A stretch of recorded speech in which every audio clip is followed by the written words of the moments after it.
are the highest. Justice. It fulfills Harvard's core curriculum requirement in moral reasoning. Students read Plato, Aristotle, Locke, and Immanuel Kant, and learn there is something at stake for them in the discussion of ideas about the common good, distributive justice, and democracy.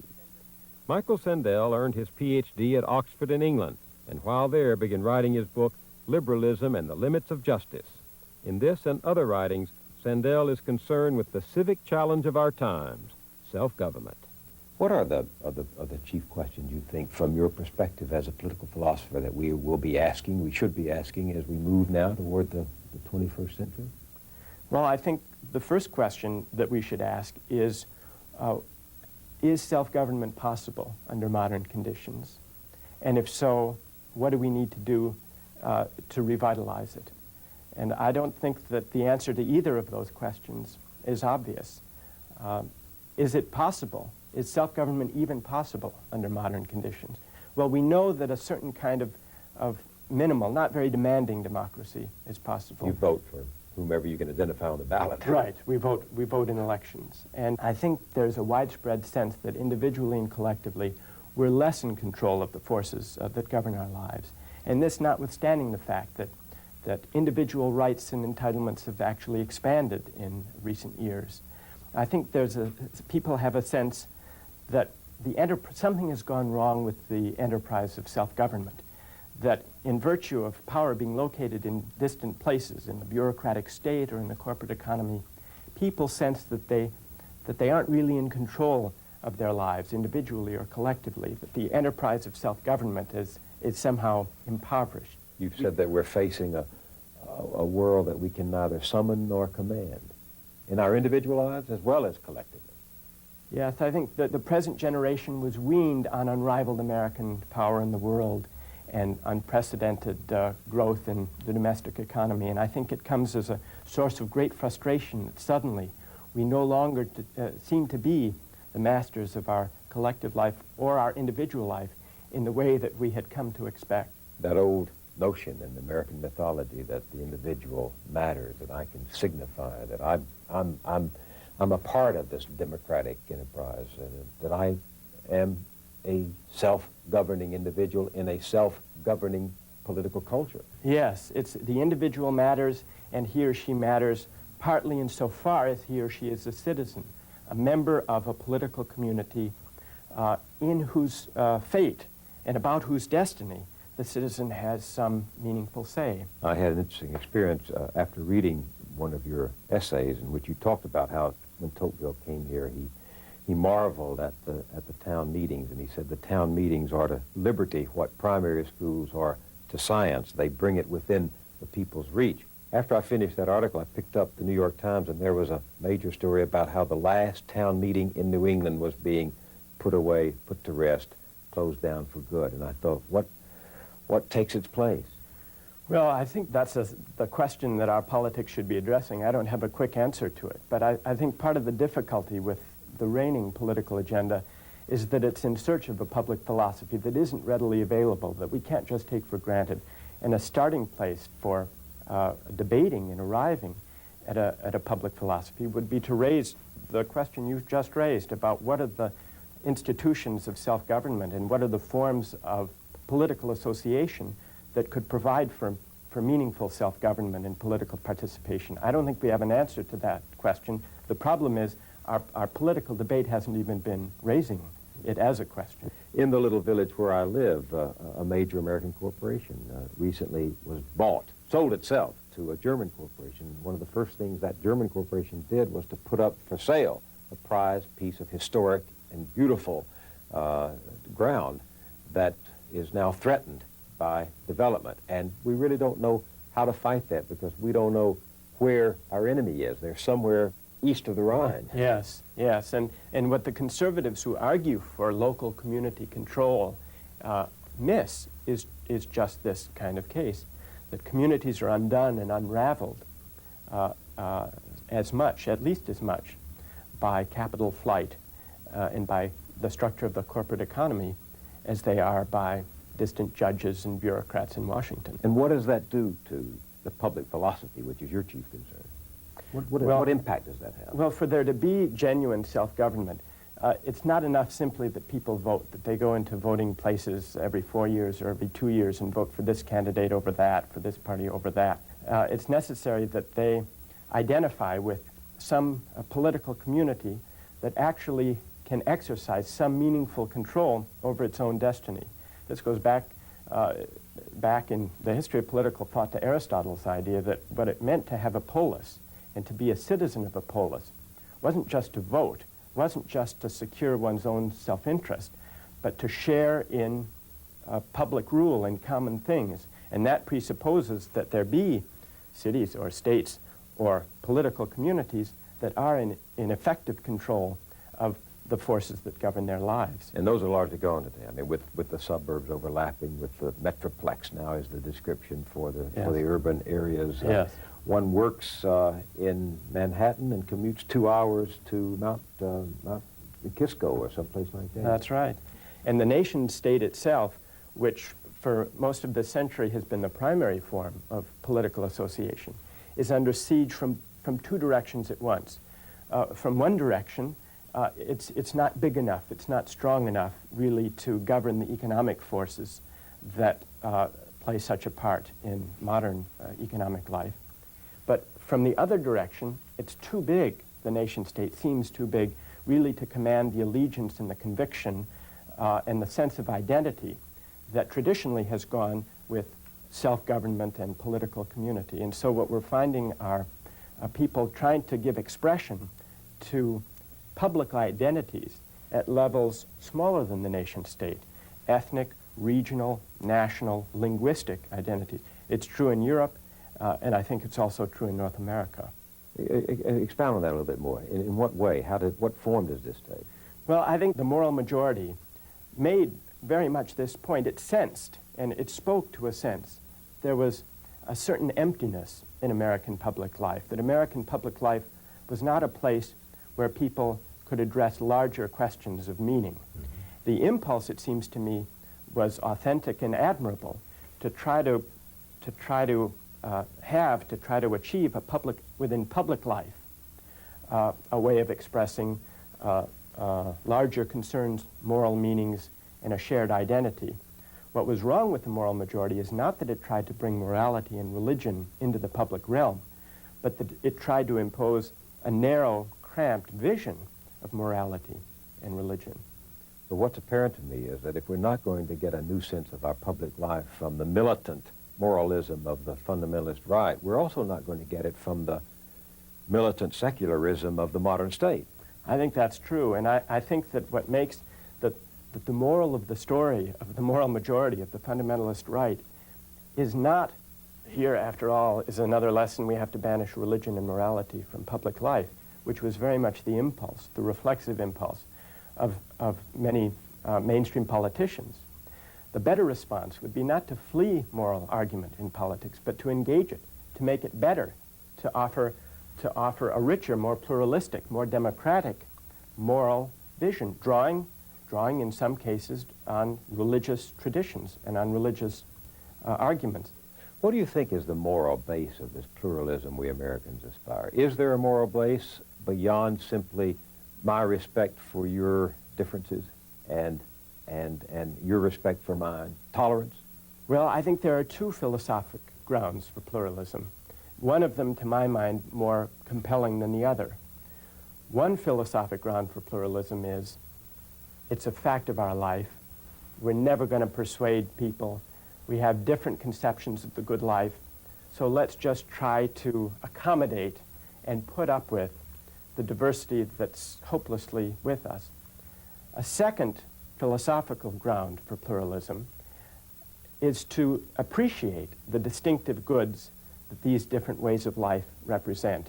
Not just to put up with them, but actually to try to cultivate through the educational system, but also through the content of our political debate, to appreciate and to draw energy from the distinctive moral visions and religious traditions that comprise American pluralism.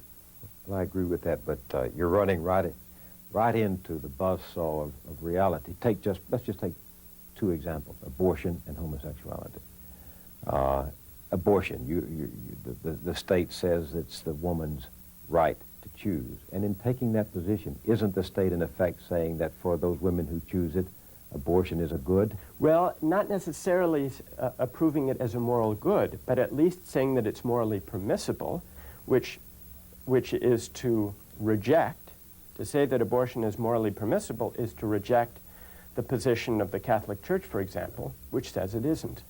So it seems to me the way to address that issue is not to pretend to a neutrality that can never be achieved, but to try to draw on the various moral and religious arguments and traditions to confront that question politically. You're saying that the state should play a positive role in bringing the different religious theologians and moral philosophers together to arrive at a definition of abortion that would be acceptable to the body politic?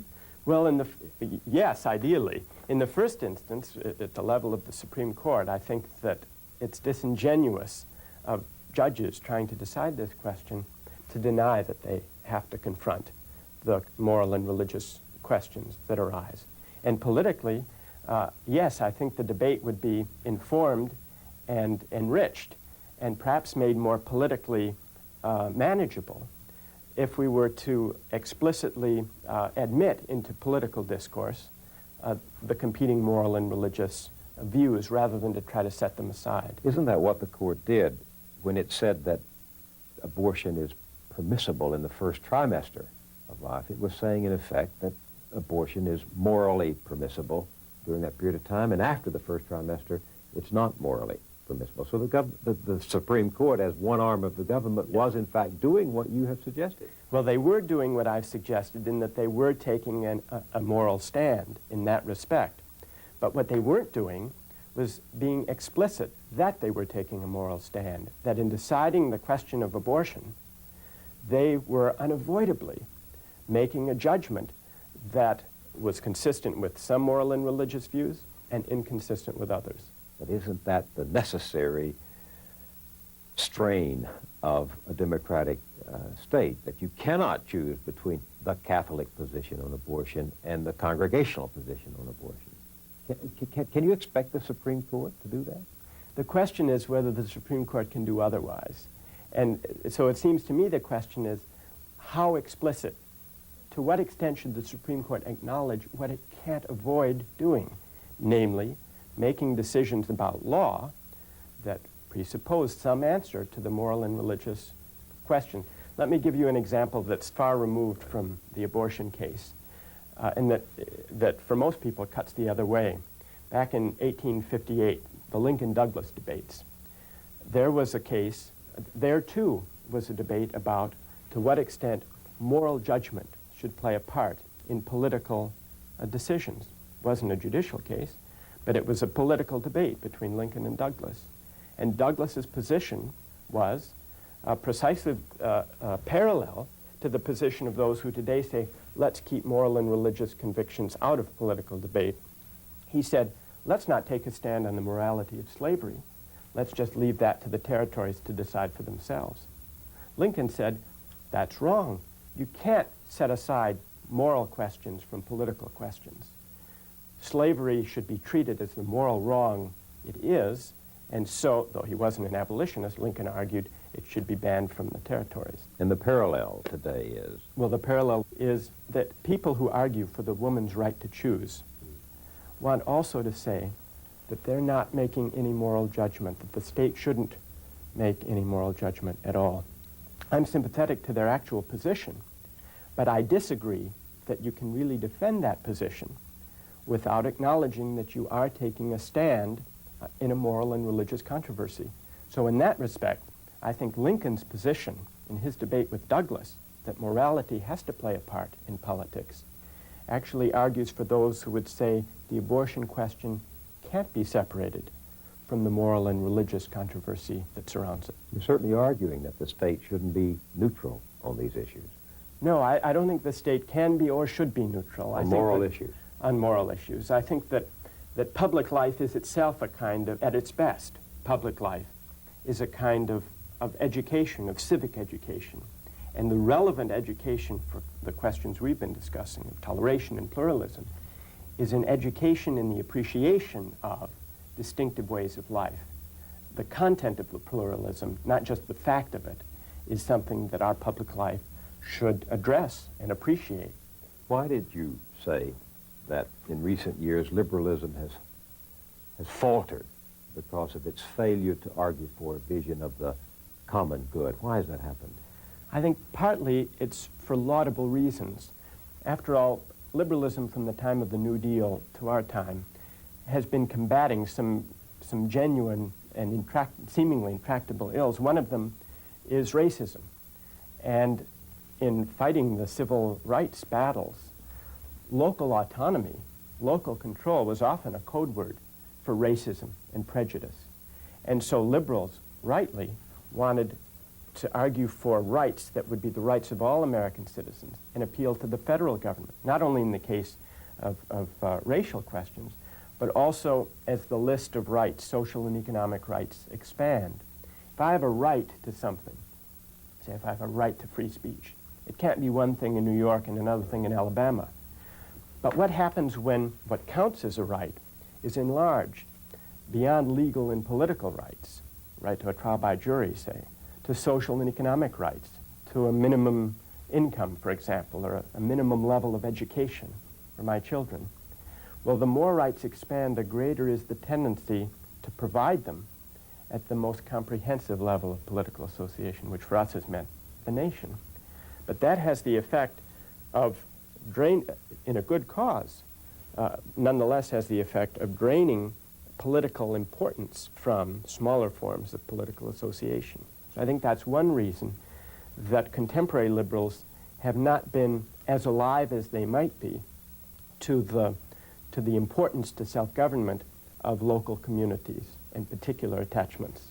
So the only flaw of liberalism, as I listen to you, and I don't mean the Liberal Democratic Party, the argument, the philosophical argument, the only flaw is not simply that by attending to needs at the national level, we are neglecting the localism of America. That's not the only flaw, is it? No, it's that the reason for worrying about local communities and Tocqueville's town meetings isn't just because they were a place where people felt good and could be more intimate and experience politics less impersonally. Not that, not even primarily that. It's that smaller forms of political association and of community life are necessary if public life is to have a genuinely civic dimension, if it's to address the moral character of citizens without indoctrinating from a great distance, imposing values that people may not genuinely share. So it's community for the sake of a civic project that's my concern, and that seems to be missing from the reigning public philosophy. You're not arguing that we put something back in a bottle that no longer exists, are you? No, and that's the difficult thing about it. I think it may be that geographical location may no longer be available as a primary source of community. And so I think it is. But then the question is, what other forms of genuine political community and public life, less expansive than the nation state, are available? Some of the answers may come from religious traditions. Others may come from social movements, from protest movements. One of the shining examples of political communities that actually did provide an exercise in civic education is the civil rights movement. Now, there was a regional aspect, but it was not, as a movement, tied to a particular community. And yet that social movement wasn't just a way of achieving certain ends politically, though it was surely that. It was also itself, in the debates, in the arguments, and in the sympathies and public awareness that it generated, it was itself an embodiment of the kind of civic life that citizenship in a democracy ideally realizes. A richer notion of democracy, and one that has genuine roots in the American political tradition, is one that attends to the habits and dispositions of its citizens and worries if they become too oriented toward narrow self-interest, and tries, through the shape of public life as well as the content of education, to try to enlarge those habits and those sympathies, to orient them to the common good away from purely private pursuits. You say the common good. What's your working definition of that commonly spoken and uncommonly misunderstood term? Yes. Well, I don't have a quick answer. If I did, it would preempt the very kind of democratic debate that I'm arguing for. So your point is we're not even debating the common good now, that we're so caught up in providing and protecting rights that we've lost the purpose of public life that lies beyond individual interest. Right. There is a long tradition in political thought, and even within the American political tradition, that sees liberty as depending on self-government, but self-government as depending on cultivating in citizens an orientation to the common good, to shared pursuits, to thrashing out in public life the most important decisions that govern their collective destiny. The challenge is to find forms of community and of shared identity that aren't just inward-looking, that don't simply define themselves vis-a-vis outsiders. And this is always a great danger in trying to figure out what forms of community life could serve the larger enterprise of meaningful self-government in the context of the American nation. And I think what struck Tocqueville about the New England town meeting was not just its coziness or its quaintness, which very often strikes us in retrospect, but here was a form of local life where people felt that they had some stake in the fate of their community. They shared a common life with their fellow citizens. But it was a form of particularity, of localism, that pointed or gestured outward as well as inward. The qualities it cultivated in its members, the concern for common things, the responsibility for the whole, the experience in exercising power, in asserting rights, that these qualities gestured outward and made for better American citizens, not just narrow, insular, parochial citizens of some small New England town. And a great many communities lack just this feature. They may have a very strong sense of internal belonging, but they don't cultivate the qualities that gesture outward and that make for the kind of more expansive citizenship that contemporary democratic life requires. And that raises the question how the structure of modern life, economic life and political life, could possibly address or be structured to address the ambition of self-government under modern conditions. So philosophy is not irrelevant to what we face in the next 10 years of our society, right? I don't think so. To the contrary, I think the more the aspirations for self-government and the frustrations in the face of seeming disempowerment go unanswered, the more pressing will be just these philosophical questions. But a lot of people say, well, that's just theory, without realizing that we all live a little theory every day, don't we? We do. I go back to Thomas Jefferson. He was worried about the shape of the structure of the economy and whether it would undermine the possibility of civic virtue and independent citizenship. He argued against large-scale domestic manufacturing in the United States. He said, let our sweatshops remain in Europe. Let them have the proletariat class, the urbanization that saps citizenship and democratic possibilities. Let us instead favor free trade and be an agrarian country so that, not just so that economic growth would be greater, not just so that we could consume more and GNP would be spurred, but primarily, Jefferson said, so that we will preserve the qualities of character, the habits and dispositions necessary to independent citizenship. And Jefferson lost. Well, he lost and he won. He lost in the sense that the specific vision he had, the agrarian vision, became hopelessly outmoded even in his own lifetime. But even once it did, the terms on which the industrial economy would be organized continued to be a subject of debate. And from this point of view, a debate from the standpoint of the citizens it would create, even well into the 19th century and up to the time of the Civil War. And in the time even of FDR, there were debates about how to restructure the economy to make it more hospitable to genuine democratic political community. And so it's really only since World War II that this concern has dropped out of our political debate. And I think that we would do well to pick up that tradition, to revitalize democratic political debate in our country. This has been a conversation with Michael Sandel. I'm Bill Moyers.